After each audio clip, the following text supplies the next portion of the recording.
WPTV. Welcome back to the desk. Basketball season has kicked off at the Rec Center. And here to introduce the season, we have Andrew, Nick, Anthony, and our special friend Antonio. You know, Pioneers had a big win against CCNY to open their season, 83-75. Andrew, what did you see from this game? Hey, man, it was a great game. We'll take a look at some highlights from this game. So the Pioneers were able to come out with a win. We'll see Sean Summers, the new Pioneer, going for a tough little lay right there. And we'll see our guy Mike Gilmore make a little move, make a man miss, and get in for the layup. As well as Neftali Valentin for 3.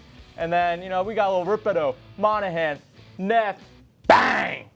You know, these guys were killing it all night. A nice little steal right there from Montgomery, another new Pioneer. He had a great start to his Pioneer career. And there's a 3 from him as well. And Rippedo misses it, but Cepeda's there for the board, and he puts it in. And Valentin, another tough bucket. He had those all night long. Great game for the Pioneers, 83-75 victory, and the Pioneers start off 1-0. And 1-0, definitely the right way to start. Antonio, you were at the game in person. What did you see? They had resilience. They started the game, they were up 7.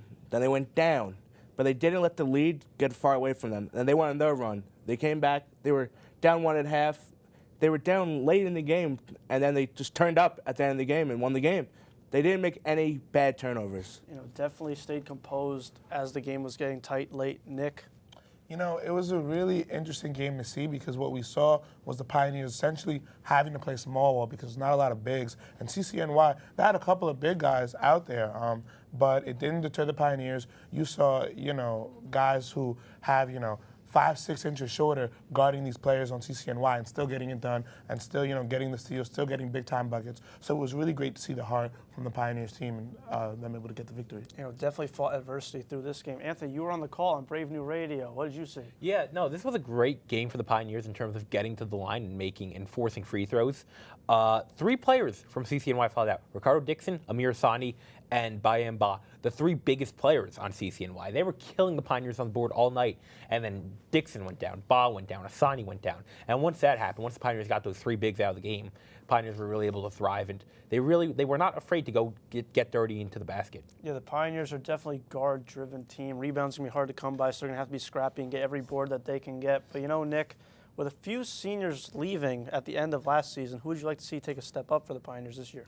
You know, this year I think that, Pat Monahan is going to be the guy that's going to take a step up. Honestly, we see what he's done, throughout his career, getting, 12 3-pointers made. He's 38% from 3, which is a really great percentage. And he's one of those guys, he's just, he's a hard-nosed player, he's sneaky athletic. He plays the game the right way, He's, always going to make those tough plays. He's going to be in the trenches.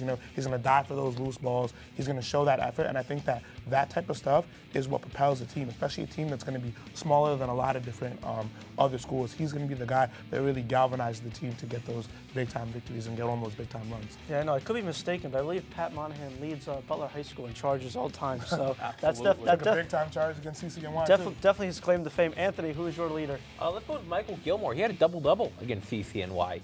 Last year, he had 8.3 points per game, 5.4 rebounds per game, 45 field goal percentage, and 3-point percentage of .360. So he could shoot the 3 a little bit. He could do it all. He could rebound. He could get into the paint. He could draw fouls. He could shoot free throws. He could shoot threes. He's really efficient. And he was one of those guys last year that kind of had to I don't want to say take a back seat, but he was not one of the top options on the team behind Nadam and behind Nick Rodriguez, who are really good shooters. Now he is one of those top options, and he is a leader on that team. Yeah, no, he's definitely going to be a leader on this team. He's going to be asked to do a lot. Basically, the Pioneers obviously a little bit undersized. He's going to be asked to kind of play that big role. Andrew, what leader do you like to take a step up? I got to go with Adrian Lopez. He had a phenomenal season last year. We'll take a look at his stats. 8.8 points, 4 boards, 2 assists, shot 45% from the field, and 31 steals. He had the most points per game out of anybody who came back this year, as well as he had good shooting splits, and he was 3rd on the team in steals. I'm expecting him to get a lot of playing time this year, take a big step up. He didn't play in the first game, but I'm expecting him to play next Tuesday, and I really think he's going to be good this year. Did not play against CCNY, but obviously a big source of offense for the Pioneers. Antonio, who is your player that you're looking at? I'm going to go with the transfer, Tyreek Montgomery. Last year he averaged 5 points per game, 2 rebounds, 1 assist, shot 33 from the field, and 30 from 3-point. But that was last year. This year, his first game he had 16 points. No, they couldn't stop him. He would drive, he would dish it off to Gilmore. He would stop on a dime, pull up, make it. he's going to be the top player for them this year. You know, he had that nice step back at the end of the game, hit a little shimmy towards half court. Very exciting. The rec kind of came alive after that. Anthony, we're going to switch things over from the men to the women. And one of the best players, if not obviously the best player on the women's team, the MVP, was Justina Cabezas last season. She's back for another year. What are you looking for from her this season? Jimmy, Justina Cabezas is a beast. We're actually going to take a look at her stats right now. She led the team in points per game last year, a little over 15. 7.4 rebounds per game, averaging over a steal and a block per game, and shooting nearly 48% from the field. She was great in all facets of the game. She can rebound, she can shoot.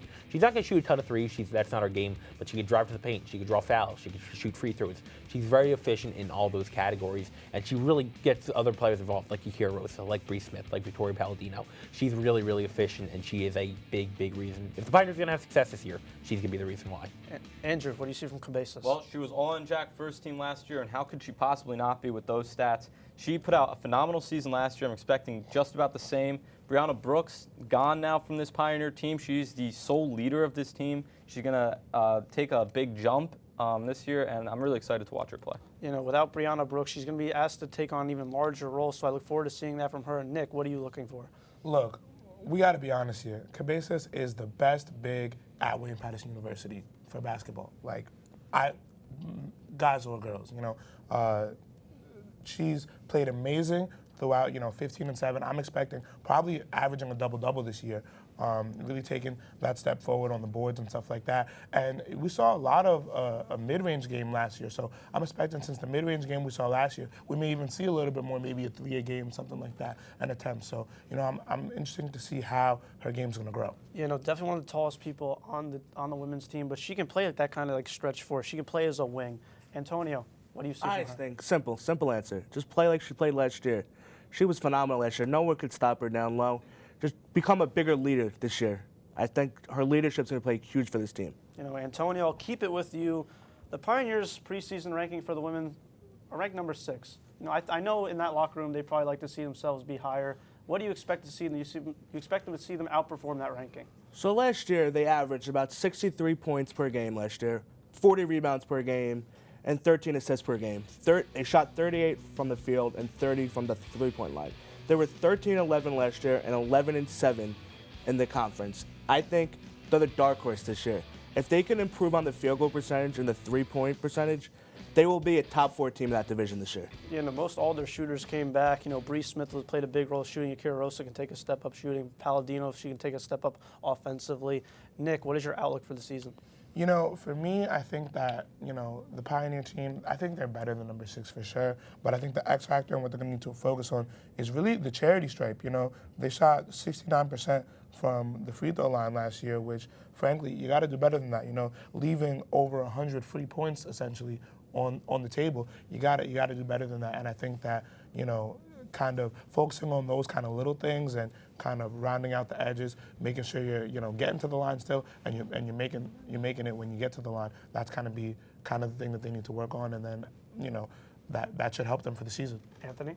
Yeah, I'm big on the Pioneers this year. I am a little concerned they are losing some big pieces like a Brianna Brooks and co, like a Kiana Vigo, like a Precious Alla. However, they are getting some new recruits. They're getting Ray Brunton Moore.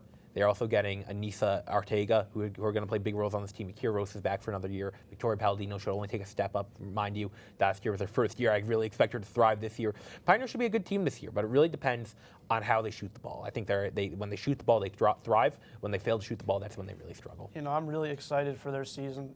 I think they would all agree they underachieved in that NJAC tournament last year, lost at home in a tough one in the semifinals. Andrew, I know you're always optimistic about the Neers. Close us out. Yeah, man, they're ranked at 6. I think they could definitely be a little bit higher, but I do think losing Brianna Brooks is going to hurt them a lot when it comes to size. But they're just going to need people to step up. They have Yakira Rosa, they have Victoria Palladino, and Brianna Smith all coming back. Brianna Smith, she shot 33% from 3 last year. She led the team. She's looking to do something more the same. And Yakira Rosa and Palladino, they both, if they can score more, become double-digit scorers, this team's going to be really scary in the NJAC. Very scary, and I can't wait to be on the call for the game for the radio station. I can't wait to watch it and talk about them all season here on WPTV. But that's all the time that we have here for Pioneer Hoops today. We'll throw a fastball over to Anthony and the MLB crew as the World Series is over and the MLB offseason is upon us. Stick around.